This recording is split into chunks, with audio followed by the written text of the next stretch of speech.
भाग्यशाली हैं। आज शुक्रवार को हम माता संतोषी माता की कथा सुनने और सुनाने के लिए जा रहे हैं। और आप सब कैसे हैं, हमारा प्रणाम ले लीजिए। इस समय आप सत्संग टीवी और तुलसी तपोवन यूट्यूब चैनल के माध्यम से जुड़ करके और आप इस कथा का आनंद लाभ प्राप्त करने के लिए जा रहे हैं। आइए मैं कुछ अपनी चर्चा शुरू करता हूँ। सबसे पहले तो हम और आप मनुष्य हैं, तो मानवता का ये धर्म है, ऐसा ही जीवन जिए जिससे हमारा धर्म सुरक्षित रहे। उपवास, व्रत, त्योहार, यह सब अपने जीवन में बड़ा प्रभाव छोड़ते हैं। कल हरतालिका के लिए एक वीडियो डाली है, जैसे भी आपको समय मिले तो आप सुन लेना। उसमें पूजन विधि वगैरह सब का वर्णन किया गया। और आज अब हम सुन रहे हैं माता संतोषी माता की व्रत कथा।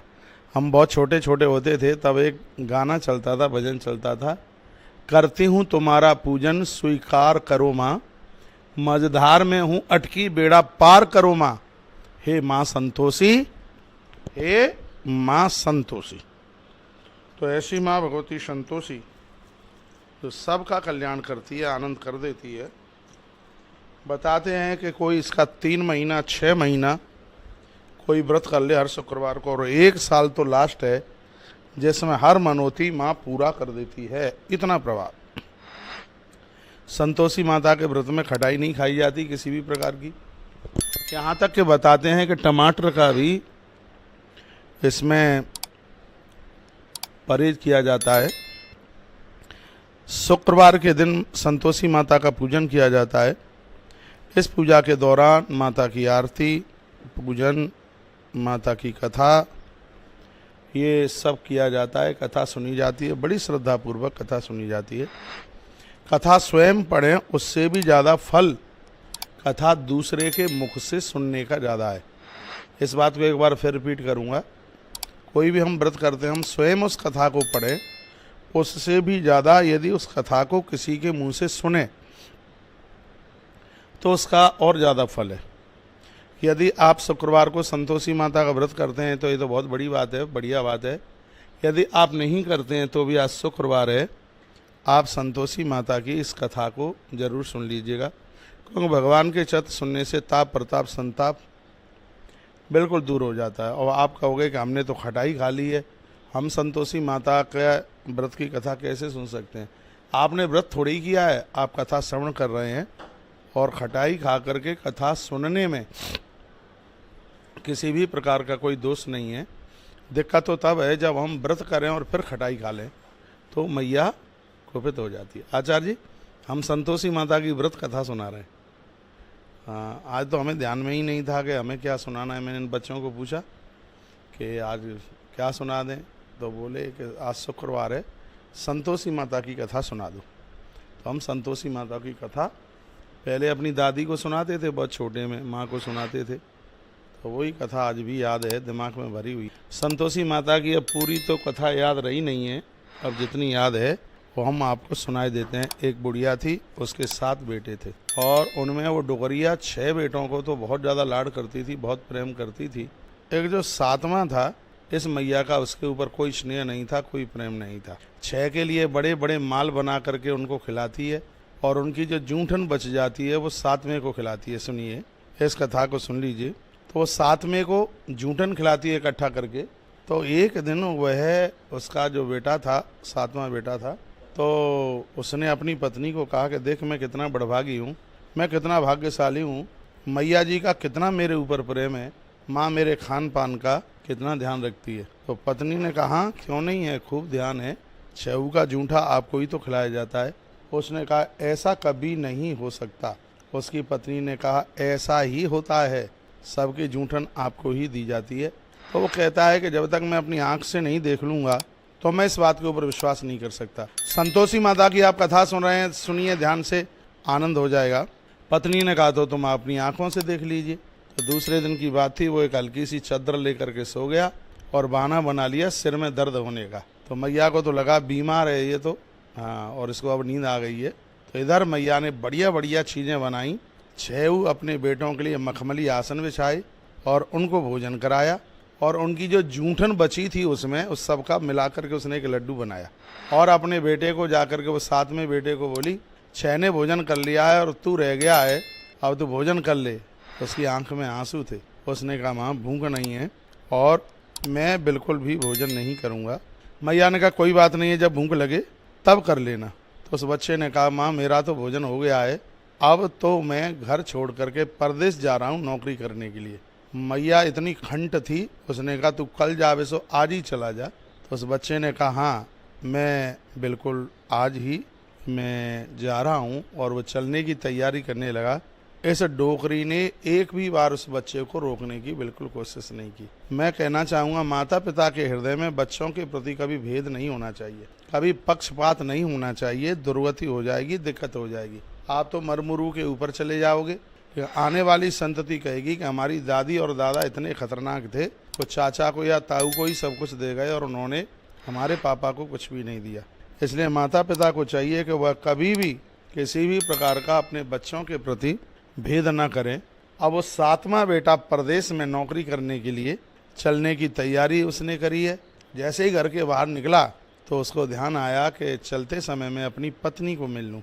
तो वह जाकर के अपनी पत्नी को मिला, जो कि पीछे का जो एक घेरा टाइप का था उसमें वो गोबर के कंडे वो थाप रही थी। तो वहीं जाकर के वो पहुंच गया, वो उपले जो थाप रही थी, और जाकर के बोला कि हम जावे परदेश को आवेंगे कुछ काल, तुम रहियो संतोष से धर्म आपनो पाल। हम जावे परदेश को आवेंगे कुछ काल, तुम रहियो संतोष से धर्म आपनो पाल। सही है? अच्छा, तो उसने ये ऐसा अपनी पत्नी से कहा कि हम बाहर जा रहे हैं तो अपने धर्म का पालन करना और ठीक ठाक से रहना। तो उसकी घरवाली क्या बोली? अब मैं आप सभी भक्तों को कहना चाहूँगा कि संतोषी माता व्रत की कथा आप सुन रहे हैं, जो कि अपने भारत में तो ये बहुत चलती रही है, अब थोड़ी कम हो गई है। पहले यह बहुत ज़्यादा चलती थी संतोषी माता की, और लोगों के काम भी फटाफट बनते थे। आज कल एक व्रत चलता है वैभव लक्ष्मी वाला। हाँ, लोग वैभव लक्ष्मी का व्रत करते हैं, उन्होंने संतोषी माता का व्रत कम कर दिया है। संतोषी माता का व्रत जरूर कीजिएगा, और 1 साल तक यह व्रत कर लिया गया है तो मैया तो जीवन ही बदल देती है। तो जब उसने कहा कि हम जावे परदेश को आवेंगे कुछ काल, तुम रहियो संतोष से धर्म आपनो पाल। तो जब पति ने बात कही अपनी पत्नी को, तो उसने कितना सुंदर जवाब दिया कि जाओ सैया आनंद से हमारो सोच हटाए। उसने जवाब दिया अपने पति को, जाओ सैया संतोष से और हमारो सोच हटाए, राम भरोसे हम रहें ईश्वर करे सहाय। उसने बहुत बढ़िया बात कही, तुम आराम से जाइए, मेरी चिंता मत कीजिए, भगवान के भरोसे हम रहें और परमात्मा तुम्हारी रक्षा करे। उसने ऐसा जवाब दिया। तब उसने अपनी पत्नी से कहा कि ये तो अंगूठी ले लो, जब जब मेरी याद आवे तो इस अंगूठी को देखते रहना, लेकिन तुम भी अपनी निशानी हमें कुछ दे दीजिए। तब उसकी आंख में आंसू आ गए। कहा पतिदेव मेरे पास तो गोबर में लिपटे हुए हाथ हैं और मेरे पास तो कोई निशानी नहीं है। उसी समय उसने गोबर में बिगड़े हुए हाथ से अपने पति की पीठ के ऊपर उसने ऐसे थाप लगा दी। आचार्य जी समझ में आई यहाँ तक? तो फोटो खींच लो हमारी फिर एक। हाँ, संतोषी माता की कथा सुना रहे हैं। तो गोबर की थाप पीठ के ऊपर लगाई और वो चल पड़ा। कहाँ? परदेश के लिए, नौकरी के लिए चल पड़ा। जिन्होंने संतोषी माता की कथा मेरी बहनों ने पहले सुनी है तो वो तो मुझे 100 में से 100 नंबर दे देंगी, क्योंकि उनको पता है कि संतोषी माता की ये कथा है। जिन्होंने नहीं सुनी हो तो हो सकता है वो हमें फेल भी कर दें, सप्लीमेंट्री में ढकेल दें जा करके, लेकिन कथा वही कहेंगे जो संतोषी माता की कथा हमेशा से आप सुनते हुए आए हैं।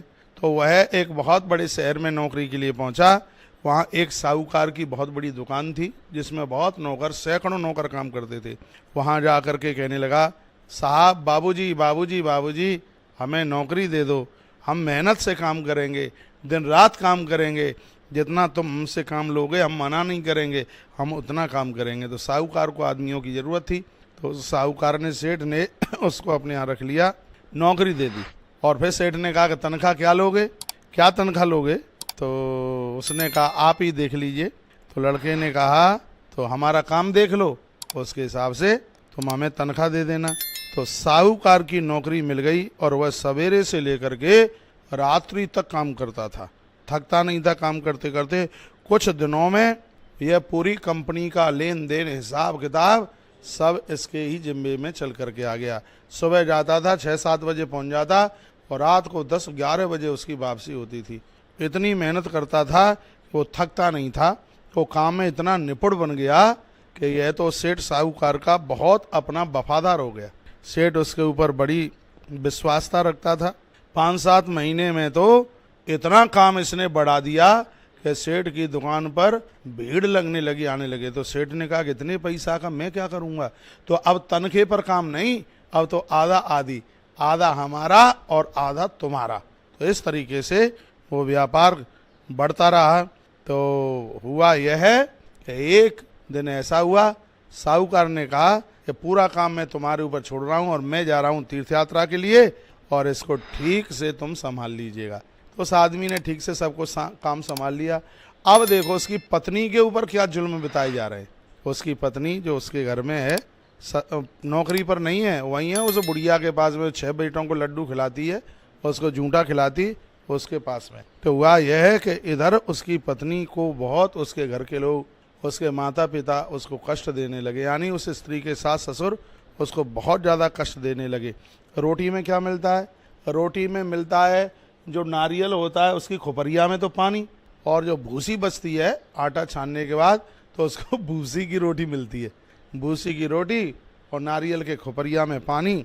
वो भी गालियां देते देते उसको, वो बेचारी इतनी परेशान थी, उसको काम दे दिया है। हाँ, यही दूसरा नारियल होता है, ये तो हरा नारियल पानी पीने वाला है। एक और दूसरा नारियल होता है, तो उसके ऐसा सूखा सा होता है, उसका रखा है, मैं दिखाऊं तो उसके बाहर का जो कवच है, हाँ, इसके अंदर वो निकलता है, दिखाओ।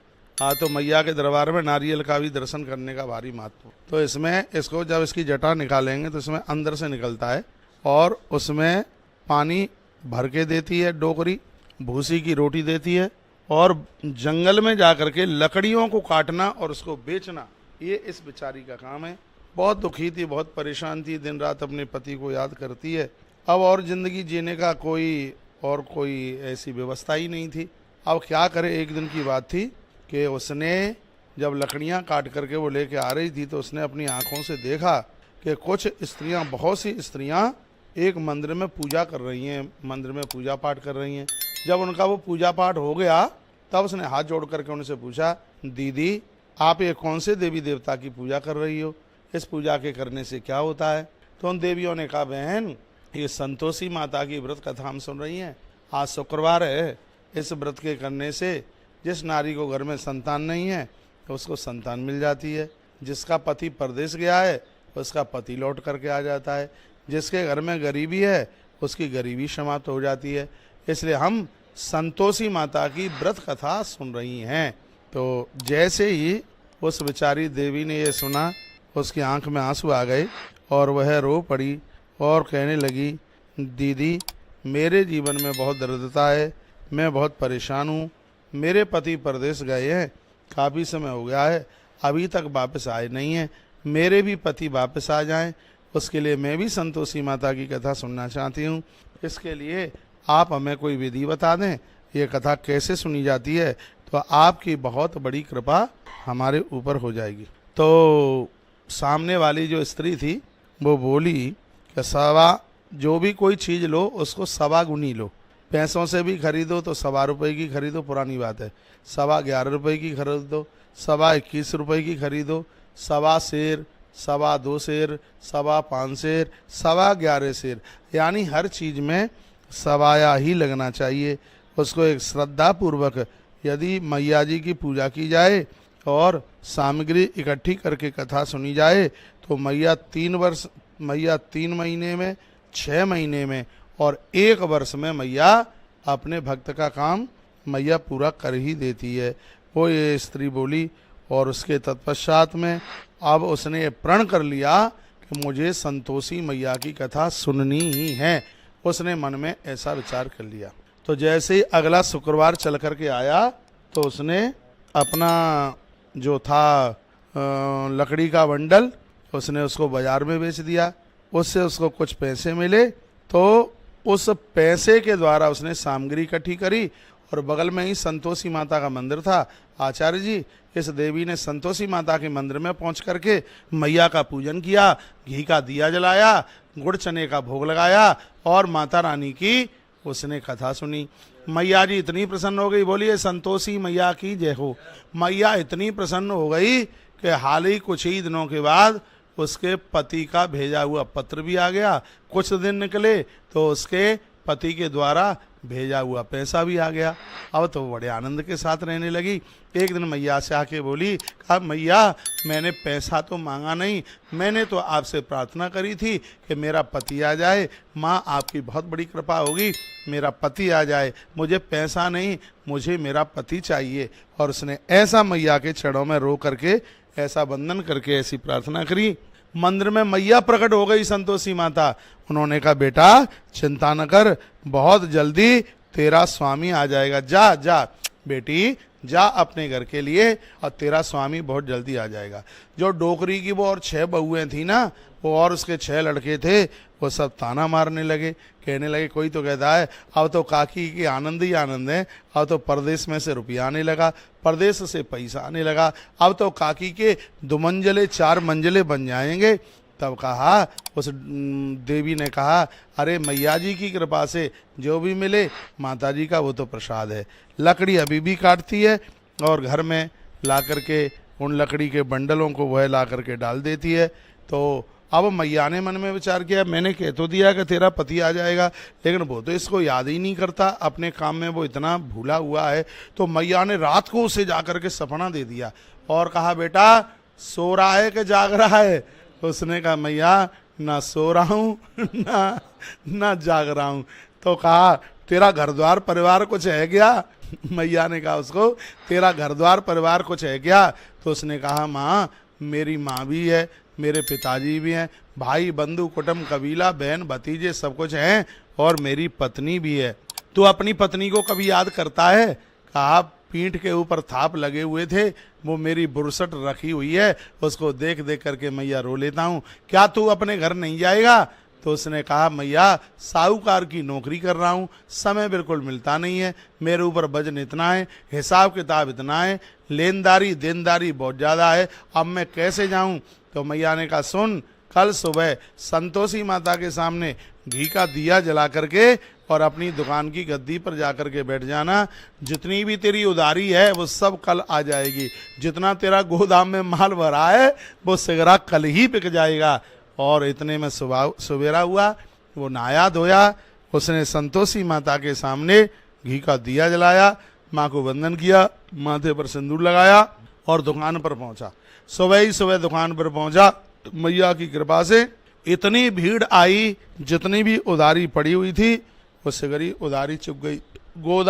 गोदाम में जितना माल था सब नगद पैसा आ गया। अब तो ढेर लग गए सुबह से लेकर के शाम तक पैसे के। संध्या के समय में जब सब बिक्री पूरी हो गई, पैसा पूसा आ गया, इसने पत्नी के लिए साड़ियाँ खरीदी, इसने पत्नी के लिए जेवर वगैरह खरीदे और उसके तत्पश्चात सुबह ही और ये चल पड़ा अपने गांव के लिए। और उधर क्या हुआ, उधर वो स्त्री लकड़ियां काट के ला रही थी। अब रोज का इसका काम हो गया, मैया के मंदिर पर रुकना, कुछ घंटे वहां विश्राम करना, मैया से बात करना। तो ये मैया के मंदिर पर रुकी थी स्त्री, तो उसने क्या देखा कि सामने से बड़ी जोर से धूल उड़ रही है। इसने मैया को कहा मैया ये धूल काय की उड़ रही है? मैया ने कहा बेटी ये तेरा पति आ रहा है, ये तेरा पति आ रहा है, अब तू ऐसा कर इन लकड़ियों के 3 बंडल बना ले, एक नदी के किनारे पर रख दे और एक मेरे मंदिर में रख दे और एक अपने सिर के ऊपर रख ले, और घर जा करके आंगन में ये बंडल डाल करके लकड़ी का कहना, लो सासू जी लकड़ी का गट्ठर, कौन मेहमान आया है, ये जा करके बोलना। वो राजी हो गई, उसने एक गट्ठर अपने सिर के ऊपर रखा और वह चल पड़ी घर के लिए। और जैसे ही आंगन में पहुंची उसने वो गट्ठर डाल दिया लकड़ी का, लो सासू जी लकड़ी का गट्ठर, कौन मेहमान आया है। सासू का लड़का तब तक आ ही गया था पहले से, तो वह बाहर चल करके आई और बोली बेटी मेरी लाडली बेटी ऐसे नहीं बोलते, इससे घर की बदनामी होती है। उसका वो पति सब सुन रहा था। तो जैसे ही पति बाहर निकल के आया तो वो उसकी माँ और उसकी पत्नी दोनों बात कर रहे थे। इतना शरीर कृशाय हो गया था, इतनी सूख गई थी कि उसका पति अपनी पत्नी को पहचान नहीं पाया। उसने अपनी माँ से कहा, माँ ये कौन है? तो उसने कहा, ये तेरी लुगाई है, और कौन है? तो वह रो पड़ा और उसने कहा, माँ इसकी ऐसी स्थिति कैसे हो गई है? तो वो कहने लगी, डुकरिया कि खाने पीने के समय पर आ जाती है, सब जितना खाते हैं उतना अकेली खाती है, एक पाम से पूरे गांव में डोलती है, एक नंबर की डुल्लू है, काम धाम तो कुछ करती नहीं है। आंख में आंसू आ गए बुढ़िया के बेटे के में। उसने कहा, माँ मुझे आपके बारे में भी पता है और मुझे इसके बारे में भी पता है। माँ मैं इस घर में नहीं रहूँगा, मुझे दूसरे घर की चाबी दे दीजिए। डोकरिया ने कहा, तेरी राजी है, जैसा तू करे, मुझे तो कौन सा नाथ करेगा। और सो इतनी चालू डोकरी, उसने चाबी उसको दे दी। तीसरी चौथी मंजिल पर उसने जाके कमरा खोला, अपना वहीं सामान जमाया, संतोषी माता की सुंदर सी तस्वीर रखी। जैसे ही शुक्रवार चल करके आता है तो ये दोनों पति पत्नी दोनों मिलकर मैया जी की कथा सुनते हैं। एक दिन पत्नी ने कहा, आप परदेश से तब आप आए, मैंने मैया से मनौती मांगी है, इसलिए अब मुझे उद्यापन करना है। तो उसके पति ने कहा, खूब हल्ला गुल्ला से, खूब बड़ी व्यवस्था से मैया जी का उद्यापन करना है। मैया जी के उद्यापन की तैयारी हुई, नौता दिया गया। उसमें नियम है, आप देवर जेठानी के बच्चों को, जेठ जेठानी के बच्चों को, ब्राह्मण के बच्चों को, किसी को भी आप नौता दे सकते हैं। इसमें अविवाहित बच्चों का ही भोजन होता है। बताते इसमें 8 बच्चों को कम से कम इसमें जमाया जाता है, उन्हें भोजन कराया जाता है। इसमें खटाई नहीं दी जाती।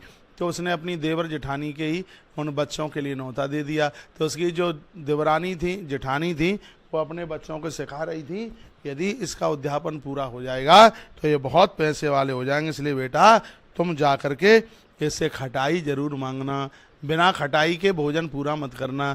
वो बच्चे इस बात में राजी हो गए। उसने बड़े हर्ष और उल्लास के साथ में भोजन कराया। उसके बाद में उन्हें पैसे कुछ दिए। उसके बाद वो बच्चे कहने लगे, चाची चाची, काकी काकी, हमें खटाई चाहिए। तो उसने कहा, बेटा हमने उद्यापन किया है और इस व्रत में खटाई नहीं चलती। उन्होंने कहा, हमें खटाई चाहिए। उसने खटाई तो नहीं दी, लेकिन उसने पैसे दे दिए। और जैसे ही उसने वो पैसे दिए तो बच्चों ने बाजार में जाकर के खटाई खा ली। और खटाई जैसे ही खाई तो उसी समय संतोषी माता रुष्ट हो गई। राजा के दूत आए और उसके पति को पकड़ करके लेकर के चले गए। अब ये तो बहुत दुखी होने लगी, कहने लगी, माँ इतनी खुशियाँ देने के बाद और तूने मैया मेरी आंख में आंसू दे दिए हैं, क्या हमसे गलती हो गई है? मैया प्रकट हो गई मंदिर में। वो मंदिर में जाके रोई। मैया ने कहा, बेटी तूने मेरे नियम को भंग कर दिया और तूने खटाई खिला दी। तो उसने कहा, माँ मेरी कोई गलती नहीं है, मैंने तो बच्चों को पैसे दिए थे। मैया ने कहा, पैसे से बच्चों ने खटाई खाई। इसलिए तो कहा जाता है, मांगने वालों की कमी नहीं है। यदि हमने किसी को पैसा दिया, उससे उसने शराब पी तो उसका कुछ भोग हमें भोगना पड़ेगा। हमने किसी को पैसा दिया, उससे उसने और कोई नशा किया तो उसका भोग हमें जरूर भोगना पड़ेगा। इसलिए पैसा कमाया ये बिल्कुल बड़ी बात नहीं है, लेकिन पैसे को किस तरीके से खर्च किया गया। संतोषी माता की कथा आती है कि तुम्हारे पैसे से अधर्म और अन्याय हुआ तो उसका कुछ अंश हमें निश्चित रूप से भोगना ही पड़ेगा। ध्यान से इस बात को सुनिए। हाँ, आप किसी को तनख्वाह दे रहे हैं, किसी को मेहनताना दे रहे हैं, वो कुछ भी करे अपने पैसे का, लेकिन आप यदि सेवा में, सहयोग में जो आप कुछ कर रहे हैं, इसलिए कहा जाता है कि सेवा में ये जानकारी होनी चाहिए कि हमारे पैसे का इस्तेमाल कहाँ हो रहा है, हमारे पैसे का प्रयोग कहाँ हो रहा है। देखो, खटाई नहीं दी खाने के लिए, पैसा दिया और पैसे से बच्चे खटाई खरीद करके खा गए और उसका भोग उसको भोगना पड़ा। इतना कष्ट हुआ कि उसके पति को पकड़ करके ले गए सिपाही और वहाँ पहुँच गए और ये मैया के पास रोने लगी। मैया ने कहा, बेटी द्वारा से मेरा उद्यापन कर, तेरा पति लौट करके आ जाएगा। अगला शुक्रवार आया, उसने फिर उद्यापन मैया जी का किया। उधर से उसका पति भी चल के आ गया।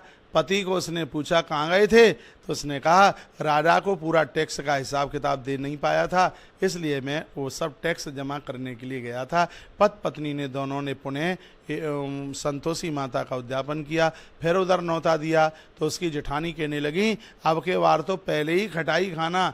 उनको बच्चों को बुलाया, बच्चे पहले ही कहने लगे, काकी खटाई चाहिए, खटाई चाहिए। तो इस काकी ने कहा, बेटा भोजन करना हो तो कर लो, खटाई किसी को नहीं मिलेगी। तो सब जेठानी के लड़के उठ उठ करके भाग गए। तो उस समय वह और उसका पति ब्राह्मणों के घर गए, ब्राह्मणों के बच्चों को लेकर के आए और बड़े हर्ष उल्लास के साथ में ब्राह्मण के बच्चों को भोजन कराया। दक्षिणा दी और समय आने पर 9-10 महीने के बाद चंद्रमा जैसी शकल का इस देवी के घर में एक पुत्र का जन्म हुआ। इसका पति बहुत बड़ा धनवान हो गया, मकान बन गए। ये संतोषी माता की व्रत कथा आज शुक्रवार को हमने आपको सुना दी है। एक बार जयकारा लगाइए, बोलिए संतोषी मैया की जय।